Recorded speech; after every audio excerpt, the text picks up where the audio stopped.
आषाढी एकादशी निमित्त स्वरधारा गझल विठ्ठल नामाचा या कार्यक्रमाचे उद्घाटन आमचे ज्येष्ठ बंधू सन्माननीय अरविंद टाकळकर सर आणि जे संत साहित्याचे गाणे अभ्यासक आज आपल्याला प्रमुख उपस्थिती म्हणून लाभले असे आदरणीय doctor S.M. Kanadje sir, doctor Ravindra Gophane sir आणि आजच्या या कार्यक्रमाला उपस्थित सर्व संगीतप्रेमी कलाप्रेमी माझे बंधू भगिनी, आपणा सर्वांना सर्वप्रथम आषाढी एकादशीच्या मी शुभेच्छा व्यक्त करते. खरं म्हणजे माझे बंधू प्राध्यापक रविकिरण दादा यांनी मला इन्व्हाइट केलं, त्याबद्दल मी रविकिरण दादाचे आभार व्यक्त करते आणि आयोजकांनी मला इथे आपणासोबत हिदगुज साधण्याची संधी दिली त्याबद्दल आयोजकांचे सुद्धा मी सर्वप्रथम आभार व्यक्त करते.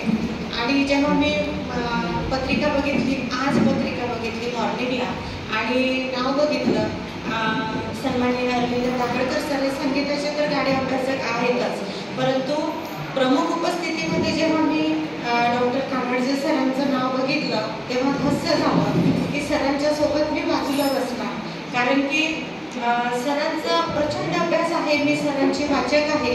व्हॉट्सॲपवरती सर एक खूप छान सरांचा खूप छान ग्रुप आहे आणि सातत्याने त्या ग्रुपवरती सरांचं संत साहित्यावरचं लिखाण येत असतं आणि दर्जेदार आहे. वाचन करताना आपल्याला त्याची डेप्थ लक्षात येते.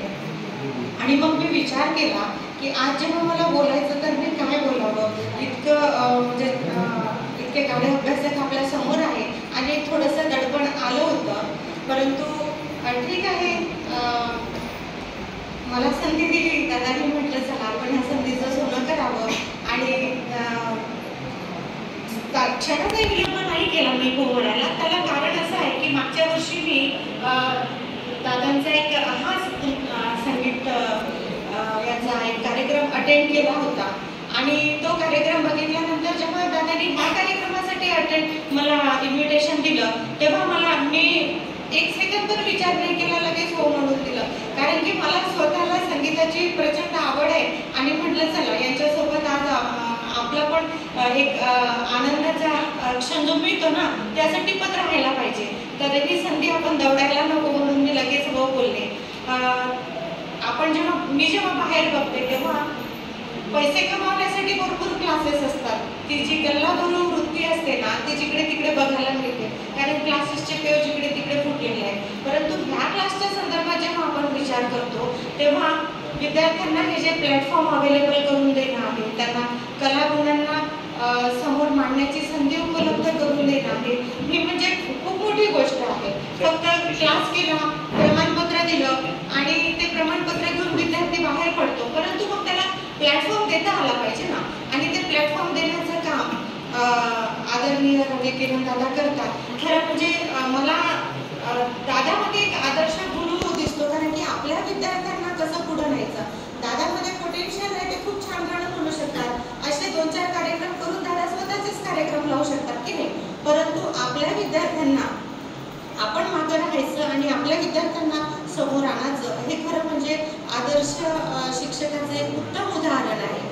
आणि दादा काम करत असताना दादाच्या सोबतीला आमच्या ज्या वहिनी आहेत, मी मागच्या प्रोग्रामला बघितलं, ह्या प्रोग्रामला बघितलं, अगदी आयोजन नियोजनापासून पाठीशी खंबीरपणे त्या उभे असतात. त्याच्यामुळे त्या बाबतीत वहिनीचं सुद्धा कौतुक करावं असं वाटतं. वहिनीसाठी टाळ्या व्हायला की पतीच्या चांगल्या कामाला त्या पाठीशी उभे असतात. तर आजच्या ह्या कार्यक्रमाचं जे शीर्षक आहे स्वरधारा, हे खरोखर असं समर्पक असं वाटतं की जेव्हा आपण आषाढ म्हणतो की आषाढ म्हटलं की पाऊस आला, पावसाच्या धारा आल्या आणि त्या पावसाच्या धारासोबत आज आपण स्वरांच्या धारा सुद्धा बघणार आहोत. तर आज इथे आषाढी एकादशी निमित्त विठ्ठल नामाचा जो गजल होणार आहे, विठ्ठल म्हटलं की पंढरपूर हे एक इक्वेशन आहे आणि पंढरपूर म्हटलं की पंढरीचा राजा म्हणजे विठ्ठल, आणि वारकरी संप्रदायाचं जे आद्य तीर्थक्षेत्र आहे ते पंढरपूर आहे. तर ह्या पंढरपूरला जाताना श्री रामकृष्ण हरी जय हरी विठ्ठल आणि विठ्ठल नामघोष करत ही जी वारी आहे ती चालत असते आणि ही वारी कशासाठी चालते की त्या वारीला सतत विठ्ठलाच्या दर्शनाची आस असते. मग मला विचार पडला की ही एवढी उठाठेव कशासाठी. जसं सरांनी सांगितलंय की गायकवाड सर म्हटले की इथूनही आपण दर्शन घेऊ शकतो ना, इथूनही आपण विठ्ठलाची भक्ती करू शकतो. मग ही वारीची उठाठेव कशाला. इतके लाखो करोडोनी लोक किती किती किलोमीटर पायी चालत जातात. तर ही उठाठेव कशासाठी, हा खटाटोप कशासाठी. तर त्याच्या मागे एकच कारण आहे, ती म्हणजे त्या व्यक्तीच्या मनामध्ये त्या विठ्ठलाप्रती असलेली भक्ती, ती श्रद्धा. आणि त्या श्रद्धेपोटी त्यांना कितीही त्रास झाला तरी तो त्रास जाणवत नाही. नवरात्रामध्ये 9 दिवस उपवास करतात आणि मुस्लिम लोक रोजा ठेवतात, महिना दीड महिन्याचा पाणी सुद्धा न मिळता रोजा ठेवतात. ते कसे काय करू शकतात. तर त्याच्या मागे एकच कारण आहे की ती म्हणजे त्यांच्यामध्ये असलेली भक्ती, त्यांच्यामध्ये असलेली त्यांच्याप्रती असलेली श्रद्धा. तर ह्या भक्तिपंथाने आपली जी भारतीय संस्कृती आहे, त्या भारतीय संस्कृतीचे सांस्कृतिक जीवन आहे ते समृद्ध केलेलं आहे. फक्त महाराष्ट्रातच नाही तर अख्ख्या भारताच्या संस्कृतीचं जे जीवन आहे ते समृद्ध केलेलं आहे. मग ही भक्ती काय करते. मी मला स्वतःलाच प्रश्न विचारत गेले की नेमकं ही भक्ती कशासाठी आहे.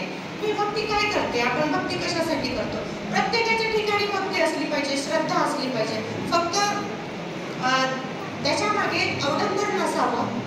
ती श्रद्धा ही सायंटिफिक असली पाहिजे. तर मग ही भक्ती काय करते. तर ही भक्ती व्यक्तीचं मन निर्मळ करते आणि व्यक्तीचं जर मन निर्मळ झालं, ती निर्मळ मन आणि श्रद्धा ह्या दोघांच्या कॉम्बिनेशनने एक सात्विक प्रवाह निर्माण होतो. म्हणजे काय होतं. सात्विक प्रवाह निर्माण होतं म्हणजे काय होतं. तर सद्गुणांचं रोपण होतं. सर बोलले होते की पंढरीला गेल्यानंतर तिथे लोक नतमस्तक होतात आणि आपला श्रम सर्व विसरून ते तिथून आनंद घेऊन वापस येतात. फक्त ते आनंदच घेऊन वापस येत नाही तर ते तिथं कशाला जात असावे. तर ते विठ्ठलाच्या ठिकाणी नतमस्तक होतात आणि मी जे काही वाईट काम केलं असेल, माझ्यामध्ये सगळे वाईट गुण जे आहेत, जे जे चुकीचे विचार येत असेल ते तिथं ते टाकून येतात. त्या चंद्रभागेच्या पाण्यामध्ये विसर्जित करून येतात. म्हणजे ते रिते होऊन येतात आणि सद्गुण. मग अशा पद्धतीने जेव्हा जो व्यक्ती भक्ती करतो तो त्या व्यक्तीमध्ये सद्गुणांची निर्मिती होत असते आणि मग तो माणसाकडे चालत जात असतो. आजची परिस्थिती पाहू जाता आपल्याला ह्या सद्गुणांचं रोपण करणं अतिशय गरजेचं आहे. म्हणून असं वाटतं की प्रत्येक व्यक्तीच्या अंगी ही भक्ती असावी आणि प्रत्येकाची कुठे ना कुठेतरी श्रद्धा असावी. ती श्रद्धा मग आईवडिलांच्या चरणावर असू द्या, पुस्तकावर असू द्या, विज्ञानावर असू द्या, एखाद्या संतावर असू द्या, एखाद्या व्यक्तीमध्ये असू द्या, ती कुठेतरी माणसाची श्रद्धा असावी जेणेकरून तो व्यक्ती एक चांगला माणूस म्हणून समोर येईल आणि त्याच्यामध्ये सद्गुणांचं रोपण होत जाईल. संत ज्ञानेश्वर महाराजांनी भागवत धर्माला शिरोधार्य धरलं होतं आणि संत नामदेव महाराजांनी याच वारकरी संप्रदायाची पताका हातात धरून ती नाचवली होती. आणि त्याच्यानंतर आपण जेव्हा वारकरी संप्रदायाकडे पाहतो तेव्हा संत ज्ञानेश्वर झाले, संत नामदेव झाले, याचप्रमाणे संत एकनाथ सुद्धा या वारकरी संप्रदायाला लागले होते. संत एकनाथांनी जो जातीभेदासाठी कार्य केलेलं होतं ते कार्य म्हणजे निश्चितच क्रांतिकारी कार्य होतं आणि या सर्व संतांमुळे या वारकरी संप्रदायाने काय केलं की जे गृहस्थाश्रमामध्ये जे माणसं असतात त्या माणसांना आत्मोद्धाराचा मार्ग सांगितला आणि हा आत्मोद्धाराचा मार्ग हा सद्गुणातून निर्माण करायला सांगितला.